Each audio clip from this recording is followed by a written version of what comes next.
Good morning, everyone. We'll continue here in the CHOFETZ CHAIM, Klal Vav, the 6th chapter over here, talking about how careful we have to be makabel, to listen to and accept the words of Lashon HaRa that we hear. We can see this b'chush in reality.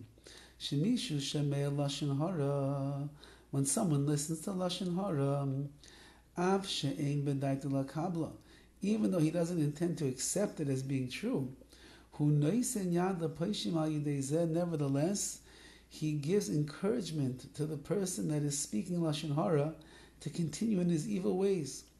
Because if when the person speaking Lashon HaRa would see that the person is listening to him, so since that he sees when he opens his mouth, so the other person is listening to the Lashon HaRa that he says, he'll continually spew out the words of slander and Lashon HaRa without holding himself back. And the next day, another opportunity will arise. He will repeat his sin again and again and again. He'll constantly be speaking negative things about his fellow Jew. He'll heap one nasty accusation upon another, because since that you, the listener, bent your ear to listen to what the medaber, what the person speaking Lashon HaRa had to say, you're encouraging him to say more. Again, even if you have no intention to be makabel, to accept what he's saying is true, but the mere fact that you're listening and you're showing some kind of an interest gives fuel to the fires of the speaker. However, says the CHOFETZ CHAIM, on the other hand, if from the beginning, when Reuven was speaking Lashon HaRa, and Shimon, who was going to listen, ends up saying to him, I don't want to hear about anything that I didn't see with my own eyes. Or at least he shows like a very unhappy, disapproving face because that he was subject to hear Lashon HaRa.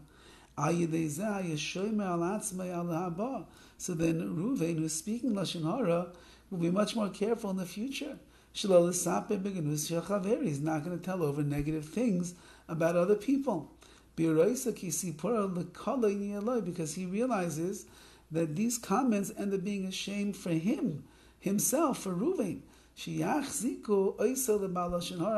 Because people think that that Reuven now is the big Baal Lashon HaRa, he speaks Lashon HaRa all the time, and that hurts his own reputation and his own image. So therefore, says the CHOFETZ CHAIM, the person will be much more careful to speak Lashon HaRa when you show that you are displeased.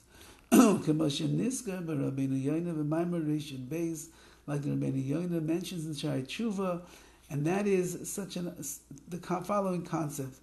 And that is that when someone listens, when a listener accepts Lashon HaRa, you should know that he has the same outcome as the speaker.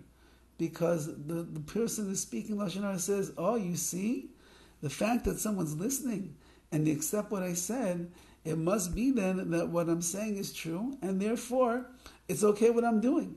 And therefore, if you end up listening and you give fuel to the fires of the medaber, the one who's speaking Lashon HaRa, they believe that you are enabling them to speak words of slander. So therefore, the listener himself then is going to be included in the category of the punishments of the one who's speaking Lashon HaRa. And therefore, says the CHOFETZ CHAIM, be very careful.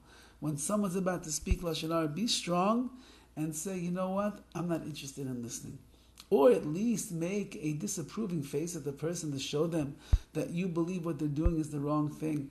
And that will stop them, and that will stop you from being punished together with the Baal Lashon HaRa, those people who have a hard time controlling themselves from speaking words of Lashon HaRa. Have a wonderful day.